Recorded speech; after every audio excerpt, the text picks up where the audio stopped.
തുടർന്നുള്ള അല്പസമയം വചനത്തിൽ നിന്ന് നമുക്ക് ആവശ്യമാകുന്ന ആലോചന കർത്താവ് നൽകും. വളരെ പ്രാർത്ഥനയോടെ നമുക്ക് ദിവസത്തിലായിരിക്കാം. തുടർന്നുള്ള സമയം കർത്താവിൻ്റെ ദാസവചനത്തിൽ നിന്ന് നമ്മൾ സംസാരിക്കും. കർത്താവ് നമ്മളെ അനുഗ്രഹിക്കുമാറാകട്ടെ. Price the Lord. കർത്താവിൻ്റെ പരിശുദ്ധ നാമം വാഴ്ത്തപ്പെടുമാറാകട്ടെ.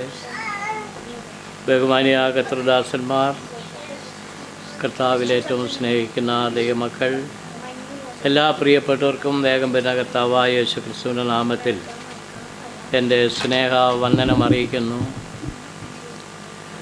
സങ്കീർത്തനത്തിലൂടെ നാം കേൾക്കുവാനിടയായി തീർന്നു. ഞാൻ എൻ്റെ ശബ്ദമുയർത്തി ദൈവത്തോട് തന്നെ നിലവിളിക്കും. അപ്പം ദൈവമക്കൾ എന്തുയർത്തണം? ശബ്ദമുയർത്തണം. ഉയർത്തി ആരെ സ്തുതിക്കണം? മക്കളെ, ശബ്ദമുയർത്തി ദൈവത്തെ സ്തുതിക്കണം. സങ്കീർത്തനത്തിൽ മറ്റൊരു ഭാഗത്ത് ഇങ്ങനെ കാണുന്നുണ്ട്, ഞാൻ എൻ്റെ മനസ്സ് ദൈവത്തിങ്കിലേക്ക് ഉയർത്തുന്നു. എൻ്റെ മനസ്സ് ദൈവത്തിങ്കിലേക്ക് ഉയർത്തുന്നു. 121 സങ്കീർത്തനത്തിൽ ഞാൻ വായിക്കുന്നു, ഞാൻ എൻ്റെ കണ്ണ് പർവ്വതങ്ങളിലേക്ക് ഉയർത്തുന്നു, ദൈവത്തിങ്കിലേക്ക് ഉയർത്തുന്നു. അങ്ങനെയെങ്കിൽ ദൈവസനയിൽ വന്നിരിക്കുന്ന ദൈവമക്കൾ ഈ 3 കാര്യങ്ങൾ ഒരുപോലെ ദൈവത്തിങ്കിലേക്ക് ഉയർത്തണം. നമ്മുടെ ശബ്ദം ദൈവത്തിൽ ഉയർത്തണം. നമ്മുടെ മനസ്സ് മറ്റെങ്ങോട്ടും പോകരുത്, അത് ദൈവത്തിങ്കിലേക്ക് പോകണം. നമ്മുടെ കണ്ണ് ദൈവത്തിങ്കിലേക്ക് ഉയർത്തണം.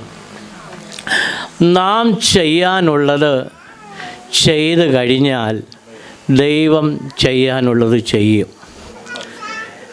നാം ചെയ്യാനുള്ളത് ചെയ്യാതെ മാറിയിരിക്കുകയാണെങ്കിൽ ദൈവം നമ്മുടെ കാര്യത്തിൽ ഇടപെടുകയില്ല. ഒരു കാര്യം നാം ഓർക്കണമേ, കാനാവിൽ കല്യാണത്തിന് വീഞ്ഞ് തികയാതെ വന്നു. മറിയ യേശുവിനോട് പറഞ്ഞു, അവൻ എന്തെങ്കിലും കൽപ്പിച്ചാൽ അത് ചെയ്യുവീൻ. അവൻ എന്തെങ്കിലും കൽപ്പിച്ചാൽ അത് ചെയ്യുവീൻ. അവൻ കൽപ്പിച്ചത് ഈ കൽപാത്രങ്ങളിൽ വെള്ളം നിറയ്ക്കുക എന്നാണ് പറഞ്ഞത്. കൽപാത്രങ്ങളിൽ വെള്ളം നിറച്ചുവെങ്കിൽ മാത്രമേ അടുത്ത പ്രവൃത്തി, ദൈവപ്രവൃത്തി വെളിപ്പെടുകയുള്ളൂ. കൽപാത്രങ്ങളിൽ വെള്ളം നിറയ്ക്കാതിരുന്നാൽ നിനക്ക് മനസ്സില്ലെങ്കിൽ എന്ത് സംഭവിക്കുകയില്ല, വീഞ്ഞ് അവിടെ വരികയില്ല.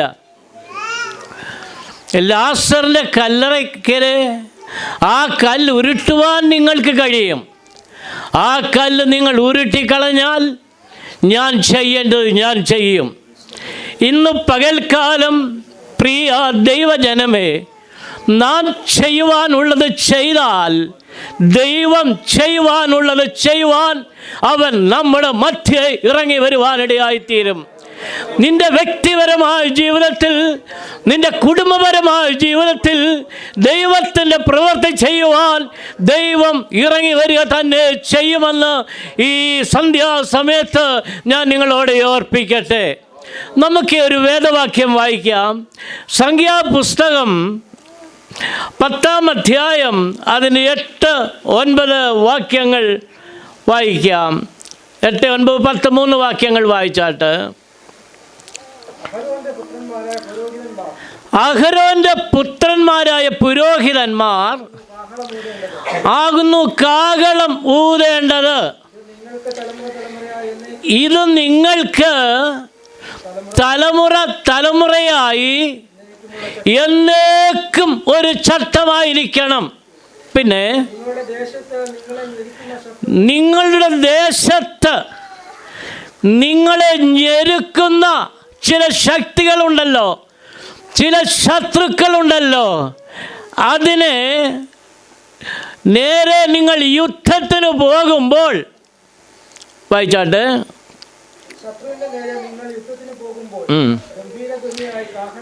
ഗംഭീര ധ്വനിയായി നിങ്ങൾ കാഹളമൂതേണം. പിന്നെ എന്നാൽ ശ്രദ്ധിക്കണമേ, എന്നാൽ നിങ്ങളുടെ ദൈവമായ യഹോവ നിങ്ങളെ ഓർക്കും, ശത്രുക്കളുടെ കയ്യിൽ നിന്ന് നിങ്ങളെ വിടുവിപ്പാൻ ഇടയായിത്തീരും. ദൈവം നിങ്ങളെ ഓർക്കണമെങ്കിൽ, ശത്രുവിൻ്റെ കയ്യിൽ നിന്ന് ദൈവം നിങ്ങളെ വിടുവിക്കണമെങ്കിൽ, നിങ്ങൾ ചെയ്യേണ്ട കാര്യം ചെയ്യണമെന്ന് ഇവിടെ നാം വായിച്ച വാക്യത്തിൽ കാണുവാൻ കഴിയുന്നു. അതിൻ്റെ 8-ാം വാക്യത്തിൽ നാം ഇങ്ങനെയാണ് വായിച്ചത്: അഹരോന്റെ പുത്രന്മാരായ ലേവ്യർ. നമ്മളാരാണ്? നമ്മളാരാ? എന്തോ? നിങ്ങളോ അന്ധകാരത്തിൽ നിന്ന് അവൻ്റെ അത്ഭുത പ്രകാശത്തിലേക്ക് വിളിച്ചവൻ്റെ സൽഗുണങ്ങളെ ഘോഷിപ്പാൻ തക്കവണ്ണം തിരഞ്ഞെടുക്കപ്പെട്ടവർ വേണ്ട, തിരഞ്ഞെടുക്കപ്പെട്ട ജാതിയും വായിച്ചേര് രാജകീയ പുരോഹിത വർഗവുമാകുന്നു. ഇരുട്ടിൽ കിടന്ന് നമ്മെ ആരും ശ്രദ്ധിക്കാതിരുന്ന നമ്മെ സർവവല്ലഭനായ ദൈവം നമ്മെ സ്നേഹിച്ച് തിരഞ്ഞെടുത്ത് കൊണ്ടുവന്ന് എന്തിനു വേണ്ടിയാണ്? ഞാൻ കഴിഞ്ഞ ദിവസം ഓർപ്പിച്ചു, നമുക്ക് 2 പദവി ദൈവം തന്നിട്ടുണ്ട്. ലേവി ഗോത്രത്തിൻ്റെ പദവിയും പുരോഹിതൻ്റെ പദവിയും, രാജകീയ പദവിയും.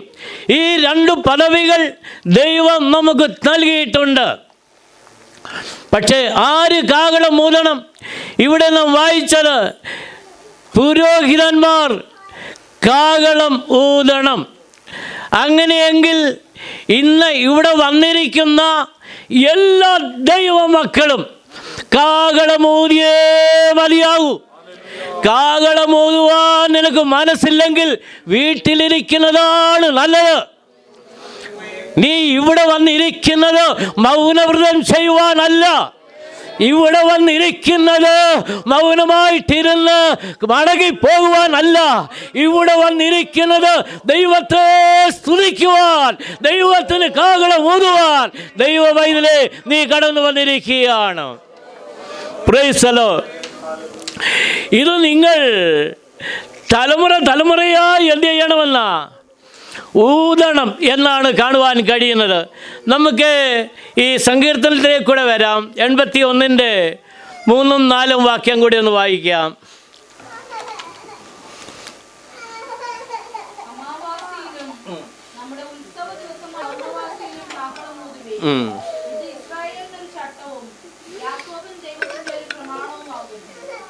അമാവാസിയിലും പൗർണമാസിയിലും നീ എന്ത് ചെയ്യണം? കാഹളമൂതണം. നിന്റെ ജീവിതത്തിൻ്റെ സന്തോഷത്തിൻ്റെ നാളുകളിൽ കാഹളമൂതണം. നിന്റെ ദുഃഖ നാളുകളിൽ, വേദന അനുഭവിക്കുന്ന നാളുകളിൽ നീ എന്ത് ചെയ്യണം? കാഹളമൂതണം. എന്ന് പറഞ്ഞാൽ ഒരു പ്രാവശ്യം പോലും, ഒരു നിമിഷം പോലും നീ മൗനമായിട്ടിരിക്കുവാൻ പാടില്ല. Price the Lord. ദൈവം നമ്മിൽ നിന്ന് ആഗ്രഹിക്കുന്നതും അത് തന്നെയാണ്. ഈ കാഹളം ഊതിയാൽ എന്തൊക്കെ സംഭവിക്കും? നമുക്ക് വേഗത്തിൽ വായിക്കാം. യോശുവയുടെ പുസ്തകം 6-ാം അധ്യായം 20-ാം വാക്യം ഒന്ന് വായിച്ചേ.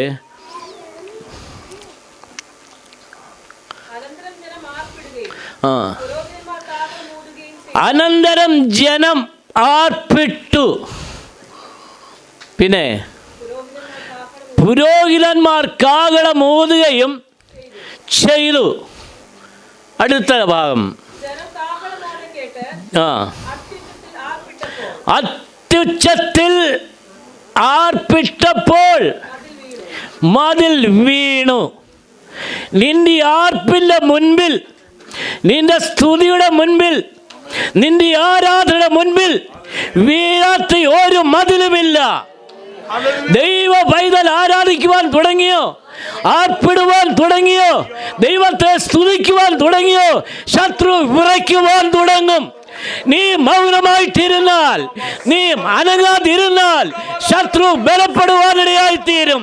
എന്നാൽ നീ ദൈവത്തെ സ്തുതിക്കുവാൻ തുടങ്ങിയാൽ ശത്രു വിറയ്ക്കുവാൻ തുടങ്ങും. ദൈവത്തിൻ്റെ ജനമായ ഇസ്രായേൽ മിസ്രൈമിൽ ഈ യാത്ര പുറപ്പെട്ട എന്നറിഞ്ഞ് ഇവർ പണിയുവാൻ തുടങ്ങിയ മതിലുകളാണ്. നമുക്കറിയാം, വലിയൊരു മതിൽ അവർ പണിതു. ദൈവം ഇവർക്ക് വേണ്ടി പ്രവർത്തിക്കുന്നുവെന്ന് ശത്രു അറിയുന്നുണ്ട്, ശത്രു സൈന്യം അറിയുന്നുണ്ട്. ഇവർ ചെങ്കടലിലൂടെ കടന്ന് അക്കരയത്തെ വിവരം ആരറിഞ്ഞു? ശത്രു സൈന്യം അറിഞ്ഞിട്ടുണ്ട്. ഈ യെരിഹോവിലുള്ള ജനങ്ങൾ അറിഞ്ഞിട്ടുണ്ട്. അപ്പോൾ ദൈവം ഇവർക്ക് വേണ്ടി വൻകാര്യങ്ങൾ ചെയ്യുന്നുവെന്ന് മറ്റുള്ളവർ അറിയുവാനിടയായി തീർന്നു. ഒരിക്കലേ ഒരു അല്പം ജ്ഞാനമുള്ള ഒരു മനുഷ്യൻ ഒരു പാവപ്പെട്ട മാതാവിൻ്റെ അടുക്കൽ ചെന്ന് പറഞ്ഞു, ഈ ഇസ്രായേൽ മക്കൾ ചെങ്കടൽ കടന്നെന്നൊക്കെ നിങ്ങളുടെ വേദപുസ്തകത്തിൽ പറയുന്നുണ്ടല്ലോ.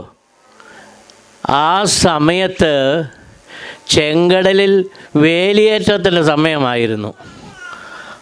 അന്ന് ചെങ്കടലിൽ ആ സമയത്ത് മുട്ടറ്റം വെള്ളമേ ഉണ്ടായിരുന്നുള്ളൂ. ആയതുകൊണ്ടാണ് ഇവരെല്ലാം അക്കരെ പ്രവേശിച്ചതെന്ന് ആ പാവപ്പെട്ട അമ്മയോടിങ്ങനെ പറയുവാനിടയായി തീർന്നു. അമ്മ അല്പസമയം മൗനമായിട്ടിരുന്നിട്ട് ഉറക്കെ 2 ഹല്ലേലൂയ പറഞ്ഞു. പറഞ്ഞിട്ട് അവൾ പറഞ്ഞത് എന്തെന്നറിയാമോ? എൻ്റെ ദൈവം എത്ര ഭയങ്കരനാ! വേലിയേറ്റ സമയത്ത് മുട്ടറ്റം വെള്ളത്തിൽ ഫറവോനെ അവൻ്റെ സൈന്യത്തെയും മുക്കിക്കൊല്ലാൻ എൻ്റെ ദൈവത്തിന് കഴിഞ്ഞല്ലോ. ദൈവം വലിയവനെന്ന് ആ പ്രിയ മാതാവ് ആ തരുണത്തിൽ അങ്ങനെ പറയുവാനിടയായി തീർന്നു. സംഭവം അതൊന്നും അല്ലെന്ന് നമുക്കറിയാം. പ്രിയമുള്ളവരെ, ജനം അക്കരെ കടന്ന വിവരമൊക്കെ ശത്രു സൈന്യം അറിഞ്ഞു. അവർക്കെതിരായി ഇതാ ശത്രു മതിലുകൾ പണിതു. ഒരു കാര്യം ഞാൻ ഓർപ്പിക്കട്ടെ, ദൈവത്തിൻ്റെ ജനം ദൈവത്തിൻ്റെ കരങ്ങളിൽ ഇരിക്കുന്നുവെങ്കിൽ, ഒന്നുകൂടെ പറഞ്ഞാൽ മേഘത്തിൻ്റെ കീഴിൽ യാത്ര ചെയ്യുന്നുവെങ്കിൽ നിനക്ക് വേണ്ടുന്നതെല്ലാം അവിടെയുണ്ട്. പക്ഷെ ഒരു കാര്യം ഓർക്കണം, നീ എവിടെ ആയിരിക്കണം? മേഘത്തിൻ്റെ കീഴിലായിരിക്കണം. അവിടെ ദൈവം നിന്നെ കരുതും, അവിടെ ദൈവം നിന്നെ പോറ്റും, അവിടെ ദൈവം നിന്നെ പുലർത്തും, അവിടെ നിനക്ക് വേണ്ടുന്നതെല്ലാം ദൈവം നൽകി തരുവാൻ ഇടയായിത്തീരും. പക്ഷേ നീ മേഘത്തിൻ്റെ കീഴിൽ ആയിരിക്കണമെന്ന് മാത്രം. ഒരു കാര്യം ഞാൻ ഓർപ്പിക്കട്ടെ, ഈ ജനം ചെങ്കടൽ യോർദാൻ കടന്ന് അക്കരയെത്തി. ഇനി അവരുടെ മുൻപിലുള്ള ഏറ്റവും വലിയ പ്രതികൂലമെന്ന് പറയുന്നത് ഈ യെരിഹോ മതിലാണ്. ഇത് വീഴാതെ ദൈവജനത്തിന് മുൻപോട്ട് പോകുവാൻ സാധ്യമല്ല. അവിടെ നമുക്കറിയാം, ദൈവത്തിൻ്റെ ജനം ദിവസം 1 പ്രാവശ്യം വീതം ഈ യെരിഹോ മതിലിന് ചുറ്റും പ്രദക്ഷിണം വയ്ക്കുവാനിടയായി തീർന്നു.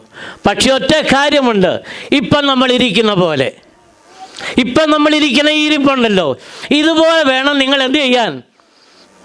മനസ്സിലായില്ലേ?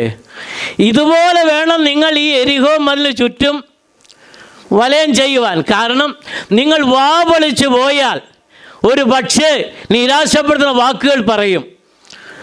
വാ പൊളിച്ച് പോയാൽ ഇതെന്താ നമ്മൾ കാണിക്കുകയാണെന്ന് പരസ്പരം പറയുവാൻ ചിലപ്പോൾ തുടങ്ങിയേക്കും. ഇങ്ങനെ നമ്മളിങ്ങനെ കറങ്ങുന്നത് അവർ കണ്ടാൽ നമ്മളെക്കുറിച്ച് എന്തൊക്കെ പറയുമെന്ന് ഇവർ പറഞ്ഞേക്കാം. ആയതുകൊണ്ട് യോശുവ ദൈവത്തിൻ്റെ ഹിതപ്രകാരം അരുളപ്പാട് അറിയിച്ചത്, നിങ്ങൾ 7-ാം ദിവസം ചുറ്റുന്നത് വരെ നിങ്ങൾ ഒരക്ഷരം മിണ്ടിപ്പോകരുത്. അങ്ങോട്ടും ഇങ്ങോട്ടും എന്ത് ചെയ്യരുത്? ഒരക്ഷരം മിണ്ടിപ്പോകരുത്. നിങ്ങൾ യെരിഹോ മതിലിന് ചുറ്റും പ്രദക്ഷിണം ചെയ്തുകൊണ്ടേയിരിക്കണം. എന്നാൽ 7-ാം ദിവസം 7-ാം പ്രാവശ്യം നിങ്ങൾ യെരിഹോ മതിലിന് ചുറ്റുമ്പോൾ നിങ്ങൾ മൗനമായിരിക്കരുത്. നിങ്ങൾ ആർപ്പിടേണം, പുരോഹിതന്മാർ ആർപ്പിടേണം, ഒരുമിച്ച് ആർപ്പിടേണം, കാഹളം ഊതേണം.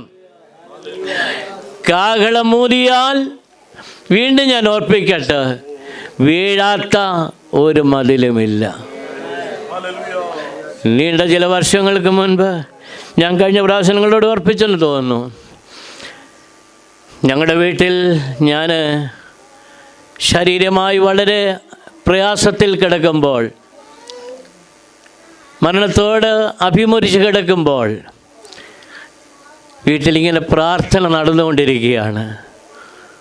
വീട്ടിൽ പ്രാർത്ഥന നടന്നുകൊണ്ടിരിക്കുമ്പോൾ എൻ്റെ വീട്ടിൽ എന്തൊക്കെ സംഭവിക്കണമെന്ന് ആരൊക്കെ ചിന്തിച്ചുവോ അതെല്ലാം അവരുടെ വീട്ടിൽ സംഭവിച്ചു. ഒടുവിലൊരു പ്രിയ സഹോദരി തലയിൽ കയ്യും വെച്ച് റോഡേ വിളിച്ച് പറഞ്ഞുകൊണ്ട് പോവുകയാണ്, പെന്തക്കോസുകാർക്ക് വേണ്ടി ഒരു കാര്യവും ചെയ്യാൻ പോകരുത്.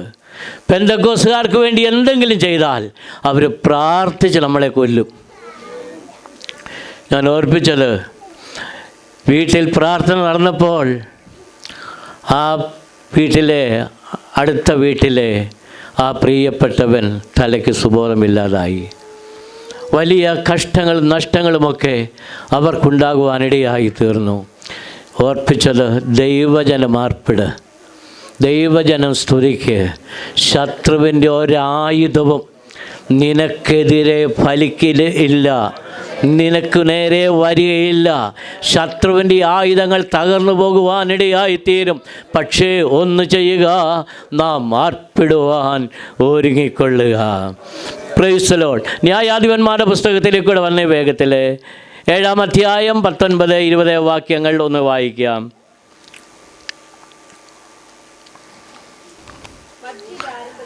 മധ്യയാമത്തിൻ്റെ ആരംഭത്തിൽ അവർ കാവൽ മാറി. ഗിദെയോനും കൂടെയുള്ള 100 പേരും പാളയത്തിൻ്റെ അറ്റത്ത് എത്തി കാഹളം ഊതി കയ്യിൽ ഉണ്ടായിരുന്ന കുടങ്ങൾ ഉടച്ചു. ഒരു കാര്യം നാം ഓർക്കണമേ, ഏറിയ നാളുകളായി ദൈവജനത്തെ കീഴ്പ്പെടുത്തി അവരുടെ നന്മകളെ അപകരിച്ച് അവർക്കുള്ള സമൃദ്ധികളെയൊക്കെ ഇല്ലായ്മയാക്കി മുൻപോട്ട് പോകുന്ന കാലഘട്ടത്തിൽ ദൈവം ഒരുവനെ എഴുന്നേൽപ്പിച്ചു. ദൈവത്തിന് വേണ്ടി ഒരുവനെ എഴുന്നേൽപ്പിച്ചു, ഒരു ഗിദെയോനെ എഴുന്നേൽപ്പിച്ചു. ഗിദെയോനിൽ കൂടെ ദൈവത്തിൻ്റെ പ്രവൃത്തി ആരംഭിച്ചു. അവൻ കാഹളമൂതി. നമുക്ക് കാണുവാൻ കഴിയുന്നത്, കാഹളമൂതി ജനത്തെ കൂട്ടിയപ്പോൾ 30,000 പേര് യുദ്ധത്തിന് വേണ്ടി കടന്നു വന്നു. ദൈവം പറയുന്നു, ഈ ജനം വളരെ അധികമാകുന്നു. ഗിദെയോനോട് പറയുന്നത്, ഒരു കാര്യം നീ പറയുക, ഭയവും ഭീരുത്വമുള്ളവർ ഗിലെയാദ് പർവ്വതം വിട്ട് പൊയ്ക്കൊള്ളുവാൻ പറയുക. ഗിദെയോൻ ജനത്തോട് പറഞ്ഞു, നിങ്ങളിൽ ഭയവും ഭീരുത്വമുള്ളവർ ഗിലെയാദ് പർവ്വതം വിട്ടുപോകുക എന്ന് പറഞ്ഞപ്പോൾ 20,000 പേരും ഓടിപ്പോയി. യുദ്ധം ചെയ്യാൻ വന്നത് 20,000 പേര് ഭയവും ഭീരുത്വമുള്ളവരായിരുന്നു. ദൈവം ഗിദെയോനോട് പറയുന്നത്, ഈ ജനവും വളരെയധികമാകുന്നു. നീ ഈ ജനത്തെ വെള്ളത്തിനടിയിലേക്ക് നടത്തുക. വെള്ളത്തിനടിയിൽ നടത്തി നമുക്കറിയാം, 300 പേര് നായെപ്പോലെ വെള്ളം നക്കി കുടിച്ച 300 പേരെ തിരഞ്ഞെടുത്തിട്ട് ആ തിരഞ്ഞെടുക്കപ്പെട്ട 300 പേരുമായി അസംഖ്യമായ ഒരു ജനത്തോട് യുദ്ധം ചെയ്യുവാൻ കടന്നു പോകുവാൻ തുടങ്ങുകയാണ്. എന്നാൽ യുദ്ധത്തിന് ഗിദെയോൻ പോകുന്നതിന് മുൻപ് യഹോവയാം ദൈവം ഗിദെയോനോട് പറയുന്നു, നീ എന്ത് ചെയ്യുക? ആ ശത്രു പാളയത്തിലേക്ക് ഇറങ്ങിച്ചെല്ലുക. നിനക്ക് തനിയെ പോകുവാൻ ഭയമെങ്കിൽ നിന്റെ കൂട്ടുകാരനായ, നിന്റെ ഭൃത്യനായ പൂരയെ കൂടെ കൂട്ടി നീ അവിടേക്ക് പോവുക. അവൻ പൂരയും കൂട്ടി ശത്രു പാളയത്തിലേക്ക് രാത്രിയിൽ ചെല്ലുമ്പോൾ രാത്രിയിൽ 2 പേർ എഴുന്നേറ്റിരുന്ന് അങ്ങോട്ടും ഇങ്ങോട്ടും സംസാരിക്കുക. ഒരുത്തൻ പറയുന്നു, ഞാനൊരു സ്വപ്നം കണ്ടു. അവൻ ചോദിക്കുന്നു, നീ കണ്ട സ്വപ്നം എന്താ? അവൻ പറയുന്നത്, പർവ്വതത്തിൽ നിന്ന് ഒരു യവത്തപ്പം ഉരുണ്ടു വരുന്നത് ഞാൻ കണ്ടു. അത് മിദ്യാനെ പാളയത്തെ അടിച്ചു. ആ പാളയങ്ങൾ തകർന്നു പോയി. നോക്കണമേ, ഒരു യവത്തപ്പത്തിൻ്റെ കരുത്ത് എത്രയുണ്ട്? വല്ല ബലവുമുണ്ടോ? എന്നാൽ ഒരു യവത്തപ്പം ഉരുണ്ടു വന്ന് മിദ്യാനെ പാളയത്തെ തകർത്ത് കളഞ്ഞു. ഇത് കേട്ടപ്പോൾ ഗിദെയോന് ധൈര്യമായി. ഗിദെയോൻ പുറപ്പെട്ട് 300 പേരെ കൂട്ടിക്കൊണ്ട് യുദ്ധത്തിന് പോകുമ്പോൾ 3 ഭാഗമായി അവരെ നിർത്തിയിട്ട് ഗിദെയോൻ പറയുന്നത്, ഞാൻ ചെയ്യുന്നത് പോലെ നിങ്ങളും ചെയ്യണം എന്ന് പറഞ്ഞാൽ ഗിദെയോൻ പറയുന്നത്, എന്നോട് ചേർന്ന് നിൽക്കുന്ന 300 പേരുണ്ട്. ഗിദെയോനോട് ചേർന്ന് നിൽക്കുവാൻ ഏത് കാലത്തും ആളുണ്ടോ? ഏത് കാലത്തും പ്രിയപ്പെട്ടവരുണ്ടോ? യുദ്ധം വിജയിക്കുക തന്നെ ചെയ്യും. ഇവിടെ നമുക്ക് കാണുവാൻ കഴിയുന്നു, ഗിദെയോനോട് ചേർന്ന് 300 പേര് നിന്നിട്ട് അവർ 3 കൂട്ടമായി തിരിഞ്ഞ് അവർ ഒരു ഭാഗത്ത് നിൽക്കുകയാണ്. ആ രാത്രിയാമത്തിൽ അവർ അത്യുച്ചത്തിൽ വിളിച്ചു പറഞ്ഞത് എന്തെന്ന് ചോദിച്ചാൽ, യഹോവയ്ക്കും ഗിദെയോന് വേണ്ടി കാഹളം അവർ ഊതി. അവർ കാഹളം ഊതിയപ്പോൾ അവരുടെ കയ്യിലുണ്ടായിരുന്ന കുടമുടഞ്ഞു. കുടമുടഞ്ഞപ്പോൾ പന്തം തെളിഞ്ഞു വന്ന് നമുക്ക് കാണുവാൻ കഴിയുന്നു. അപ്പോൾ ശത്രുപാളയം അതുവരെ ഏറിയ നാളുകളായി ഇവരെ ഭീതിപ്പെടുത്തിക്കൊണ്ടിരുന്ന ആ അവസ്ഥ, പ്രൈസ് ദി ലോർഡ്, ശത്രു തോറ്റോടുവാനിടയായി തീർന്നു. നിങ്ങളൊക്കെ വളരെ ഏകാഗ്രതയിലായിരിക്കുന്നതെന്ന് എനിക്കറിയാം. അതുകൊണ്ട് എനിക്ക് നല്ലപോലെ പ്രസംഗിക്കാൻ വരുന്നുണ്ട്. പക്ഷേ ഞാൻ നിർത്തിയാക്കാം എളുപ്പമെന്ന്. ഈ ഇരിപ്പ് കാണുമ്പോഴറിയാമല്ലോ വല്ലതും വേണോ വേണ്ടായോ എന്നുള്ളത്. ഈ ദഹനക്കേടുള്ളത് ഒത്തിരിയുണ്ട്, അവർക്കധികം പിടിക്കത്തില്ല. അതുകൊണ്ട് നമുക്ക് വിശപ്പുണ്ടെങ്കിൽ എന്തുണ്ടാകുകയുള്ളൂ? വചനങ്ങൾ ഏറ്റെടുക്കുകയുള്ളൂ. കഴിഞ്ഞ ദിവസം ഞാൻ ഓർപ്പിച്ചതുപോലെ, വാ പൊളിക്കാതെ ആരെങ്കിലും വല്ലതും കഴിച്ചിട്ടുണ്ടോ? ഇല്ലല്ലോ. വാ പൊളിച്ചാലല്ല കഴിക്കുകയുള്ളൂ എന്ന് പറഞ്ഞ പോലെ ദൈവമക്കൾ ഇടയ്ക്കിടയ്ക്ക് ഒരു സ്തോത്രമൊക്കെ പറയുന്നത് നല്ലതാ. ദൈവത്തിന് സ്തോത്രം. മറ്റൊരു ഭാഗത്തേക്ക് ഒരു കാര്യം ഞാൻ ഓർപ്പിക്കാം. നിന്നിലൊരു വിടുതലോ ഒരു ദൈവപ്രവൃത്തിയോ നടക്കണമെന്ന് നീ ആഗ്രഹിക്കുമ്പോൾ ആ ദൈവപ്രവൃത്തിയെ തടസ്സം ചെയ്യുവാൻ ശത്രു വിവിധ നിലകളിൽ പ്രവർത്തിക്കും. അത് കുഞ്ഞുങ്ങളിലൂടെ ആയിരിക്കാം, അത് മറ്റുള്ളവരിൽ കൂടെ ആയിരിക്കാം, അത് ഏതെങ്കിലും അവസ്ഥയിൽ കൂടെ ആയിരിക്കാം. എന്ന് പറഞ്ഞ പിശാചിന്റെ ലക്ഷ്യം എന്തെന്ന് ചോദിച്ചാൽ, നീ ഏകാഗ്രതയോടുകൂടെ ദൈവസന്നിധിയിൽ ഇരിക്കരുതെന്നുള്ളതാ. നീ ഭയത്തോടെ ദൈവസന്നിധിയിൽ ഇരിക്കരുതെന്നുള്ളതാ. നീ വിടുതൽ ഏറ്റെടുക്കരുത് എന്നുള്ളതാണ് പിശാചിന്റെ ലക്ഷ്യം. അതിന് അവൻ പല തന്ത്രങ്ങൾ ഒരുക്കും. ദൈവവചനത്തിൽ നിന്ന്, ദൈവീ ആലോചനയിൽ നിന്ന് നിന്നെ വ്യതിചലിച്ചു കൊണ്ടുപോകുവാൻ വിവിധമായ തന്ത്രങ്ങൾ പിശാച് ഒരുക്കുമ്പോൾ ഒരു കാര്യം നിങ്ങൾ ഓർക്കണമേ.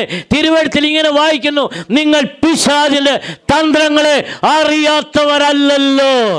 നിന്റെ വിടുതലാണ്, നിന്റെ അടുക്കൽ വന്നു നിൽക്കുന്ന വിടുതലാണ് നിന്നെ പിശാച് തട്ടിമാറ്റുന്നത്. ഏറിയ നാളുകൾ ഞാൻ ഓർപ്പിച്ചല്ലോ, നിന്നെ ഞെരുക്കുന്ന, നിന്നെ ഭാരപ്പെടുത്തുന്ന, നിന്നെ വേദനിപ്പിക്കുന്ന, നിന്നെ കണ്ണിൽ ആഴ്ത്തുന്ന ചില വിഷയങ്ങളുണ്ടല്ലോ, അതൊക്കെ മാറിപ്പോകണമെങ്കിൽ വചനത്തിൽ ഉറയ്ക്കണം, വചനം ശ്രദ്ധിക്കണം.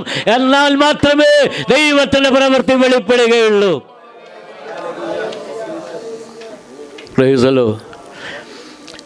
നമ്മുടെ നടുവിലെ ഒരു വ്യക്തി വന്നാലേ അവൻ വിടുതൽ പ്രാപിക്കണം. ഒരു സമുദായസ്ഥർ ഒരാൾ വന്നിരിക്കട്ടെ, ഇവിടെ വന്ന് നമ്മളിങ്ങനെ ഇരിക്കുകയാണെങ്കിൽ അവനോർക്കും ഞങ്ങളുടെ പള്ളിയിൽ ഇത് തന്നെയാണ് അല്ലേ. ഞാനൊരു കഥ കേട്ടിട്ടുണ്ട്. പന്തളത്ത് തമ്പുരാൻ എന്ന് പറഞ്ഞാൽ പന്തളത്തൊരു ദേവനുണ്ട് അമ്പലത്തിലെ. ആ ദേവനെ ഇങ്ങനെ കുറ്റൂരുള്ള ഒരു ദേവിയുണ്ട്. ആ കല്ലിശ്ശേരി പാലം അങ്ങോട്ട് കയറിനെടുത്ത് അവിടെ ഒരു അമ്പലമുണ്ട്. അപ്പോൾ ഈ ദേവനെ ആണ്ടിലൊരിക്കൽ ഈ കുറ്റൂര് അല്ലെങ്കിൽ ഈ കല്ലിശ്ശേരിയിലുള്ള ഈ അമ്പലത്തിലേക്കൊന്ന് കൊണ്ടുവരിക പതിവുണ്ട്. അപ്പോൾ ഈ ദേവിയെല്ലാം കുളിപ്പിച്ച് ശരിയാക്കി ഒന്ന് വൃത്തിയാക്കി വെക്കും. ഈ ചെണ്ടക്കാരന് അവൻ്റേതായ ഒരു ഭാഷയുണ്ടല്ലോ. ചെണ്ടക്കാരന് അവൻ്റെ ഒരു ഭാഷയുണ്ട്. അവൻ പന്തളത്ത് നിന്ന് ഈ കല്ലിശ്ശേരി അമ്പലത്തോടടുക്കുമ്പോഴേ ഈ ചെണ്ടയടി നിർത്താൻ തുടങ്ങുന്ന പറഞ്ഞൊരു ഭാഷയിൽ അവർ നിർത്തും. അവർ ചെണ്ട ഭാഷ ഇങ്ങനെയാണ് പറഞ്ഞത് കേട്ടിട്ടുള്ളത്: കാലിന് തിരിവ, കാലിന് തിരിവ, കാലിന് തിരിവ. അവർ ആ ചെണ്ട ഭാഷയിൽ അടിച്ചു പറയും: കാലിന് തിരിവ, കാലിന് തിരിവ, കാലിന് തിരിവ, കാലിന് തിരിവ. അപ്പോൾ ഇവിടെ ഇരിക്കുന്ന ദേവിയുടെ ആൾക്കാരുണ്ടല്ലോ, അവരും ചെണ്ട അടിച്ചിട്ട് പറയും: ഇവിടെയും അതുതാൻ, ഇവിടെയും അതുതാൻ, ഇവിടെയും അതുതാൻ എന്ന് പറഞ്ഞാൽ അവിടെ തിരിവാണെങ്കിൽ ഇവിടെയും എന്താ തിരിവ എന്ന് ഞാൻ ഓർപ്പിച്ചത്. ഏതൊരു വ്യക്തി ഇവിടെ കടന്നു വന്നാലും ആ അവസ്ഥയിലാകരുത്. നമ്മുടെ നടുവിൽ കടന്നു വരുന്ന ജനം വിടുവിക്കപ്പെടണം. കഴിഞ്ഞ കാലങ്ങളിൽ, കഴിഞ്ഞ നാളുകളിൽ ദൈവസഭയിൽ ഒരു മനുഷ്യൻ കടന്നു വന്നാൽ അന്നവൻ രക്ഷിക്കപ്പെടും, അന്നവൻ ദൈവകൃപ പ്രാപിക്കും. ദൈവമക്കൾ ഒരുമിച്ചിരുന്ന് പ്രാർത്ഥിക്കുമ്പോൾ അവൻ ദൈവാത്മാവിൽ നിറയപ്പെട്ട് ദൈവത്തെ ആരാധിക്കും. ഇന്ന് ആത്മാവിൽ ആരാധിക്കുന്ന ജനമൊക്കെ വളരെ കുറവാണ്. നമ്മളൊരു കാര്യം ശ്രദ്ധിക്കണമേ, ശത്രു നമ്മെ അപഹരിക്കരുത്, ശത്രു നമ്മെ കീഴ്പ്പെടുത്തുവാനിടയായിത്തീരരുത്. ഇവിടെ നമുക്ക് കാണുവാൻ കഴിഞ്ഞത് ഒരു കാഹളമാണ് കാണുവാൻ കഴിഞ്ഞ. ആ ഭാഗവും നിർത്തിയേക്കട്ടെ. അവസാനമായി ഒരു ഭാഗം കൂടെ പറഞ്ഞ് ഞാൻ നിർത്തിയേക്കാം, സമയം തീർന്നല്ലോ. 1 തെസ്സലോനി 4-ാം അധ്യായം 6-ാം വാക്യം വായിച്ചേ.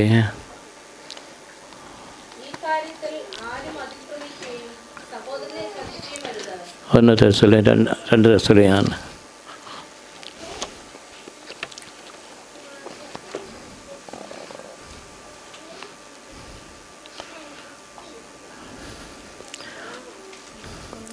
രണ്ട് തെസ്സലോനി 4:16.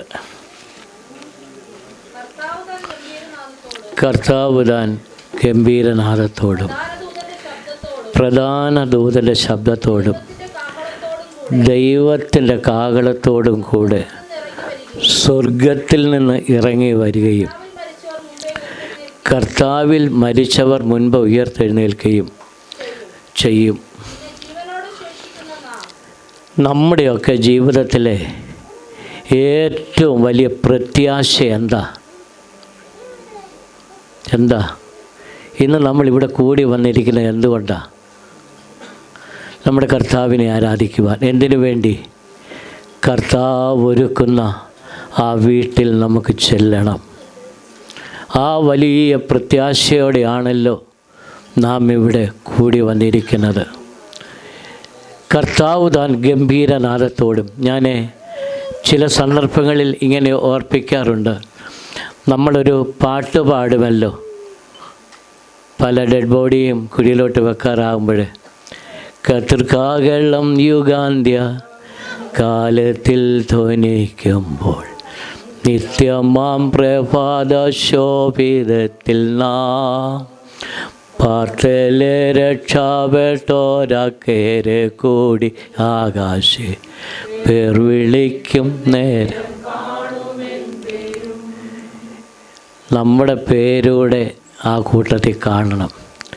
ആ പേര് വിളിക്കുന്ന കൂട്ടത്തിൽ എൻ്റെ പേരും ആ കൂട്ടത്തിലുണ്ടാകണം. നഷ്ടമായി പോകരുത്. ഞാൻ ഒരിക്കലൊരു സമയമില്ല, തീർന്നു. ഒരു കണ്ടലെ ഒരു ദൈവദാസൻ അദ്ദേഹം സുവിശേഷം പറഞ്ഞ് 2-3 പെൺകുഞ്ഞുങ്ങൾ ദൈവഭാഗത്തേക്ക് വന്ന് അവരെ ചൈനയിലുള്ള സൈന്യം ആ ദൈവദാസനെയും ആ സഹോദരിമാരെയും പിടിച്ചിട്ട് അവരോട് ഇങ്ങനെ ഓർപ്പിച്ചു, നിങ്ങൾ അറിഞ്ഞ യേശുവിനെ തള്ളിപ്പറയുക. അവർ പറഞ്ഞു, പറയുകയില്ല. ഒടുവിൽ ആ പടയാളികൾ, ഞാൻ ചുരുക്കി പറയട്ടെ, ആ പടയാളികൾ ആ ദൈവദാസനോട് പറഞ്ഞു, പ്രിയ പാസ്റ്റർ, ഈ സഹോദരിമാരെ നിങ്ങൾ വെടിവെച്ച് കൊല്ലുക, നിങ്ങളെ ഞാൻ സ്വതന്ത്രമായി വിട്ടേക്കാം. നിങ്ങൾ വീണ്ടും പോയി പഴയതുപോലെ നിങ്ങൾക്ക് നിങ്ങളുടെ പ്രവർത്തനം ചെയ്യാം, അനേകരെ നിങ്ങൾക്ക് രക്ഷയിലേക്ക് നടത്താമല്ലോ എന്ന് പറഞ്ഞ് ആ പ്രിയ ദൈവദാസനോട് ആ മിലിറ്ററിക്കാരെ പട്ടാളക്കാരിങ്ങനെ സംസാരിച്ചു കൊണ്ടിരിക്കുമ്പോൾ അദ്ദേഹം മാനുഷ്യമായ നിലയിൽ ചിന്തിച്ചു, നല്ല കാര്യം, എനിക്ക് വീണ്ടും പോയി സുവിശേഷം അറിയിക്കാമല്ലോ. ആ വ്യക്തി വേഗത്തിൽ ഇവരുടെ കയ്യിൽ നിന്ന് തോക്ക് വാങ്ങി ആ സഹോദരിമാരെ വെടിവെക്കുവാൻ തുടങ്ങിയപ്പോൾ ആ സഹോദരിമാർ ഇങ്ങനെ ഓർപ്പിച്ചു, പാസ്റ്റർ, ഒരു നിമിഷം, ദൈവത്തെ അറിയാതെ ലോകപ്രകാരം നടന്ന് ഞങ്ങളെ ക്രിസ്തുവിൻ്റെ ജീവൻ്റെ സുവിശേഷം പറഞ്ഞ് ഞങ്ങളെ മാനസാന്തരത്തിലേക്ക് നയിച്ചു, ഞങ്ങൾക്ക് വിശ്വാസ സ്നാനം നൽകി, ഞങ്ങൾ പരിശുദ്ധാത്മാഭിഷേകം പ്രാപിച്ചു. പാസ്റ്റർ ഞങ്ങൾക്ക് ചെയ്ത എല്ലാ ഉപകാരങ്ങൾക്കും ദൈവം പ്രതിഫലം നൽകട്ടെ എന്ന് പറഞ്ഞതിന് ശേഷമായി ആ പാസ്റ്റർ ആ സഹോദരിമാരെ വെടിവെച്ച് കൊന്നു. വെടിവെച്ച് കൊന്നു കഴിഞ്ഞപ്പോൾ പാസ്റ്റർ ഓർത്ത്, ഇനി എനിക്ക് പോകാമല്ലോ എന്ന് വിചാരിച്ചപ്പോൾ ആ സൈന്യാധിപന്മാർ ചെയ്തത് ആ തോക്ക് വാങ്ങി ആ പാസ്റ്ററെ വെടിവെച്ച് കൊന്നു. ഞാൻ ഓർപ്പിച്ചത്, അന്ത്യത്തോളം, അവസാന നിമിഷം വരെ, അന്ത്യശ്വാസം പോകുന്നത് വരെ നമ്മുടെ കർത്താവിന് വേണ്ടി നിൽക്കുവാൻ ദൈവം നമ്മെ സഹായിക്കട്ടെ. ദൈവം നമ്മെ ഏൽപ്പിച്ച കാഹളം നമുക്ക് ഊതാം. കർത്താവിൻ്റെ വരവേറ്റവും അടുത്തു. ദൈവം നമ്മെ സഹായിക്കട്ടെ.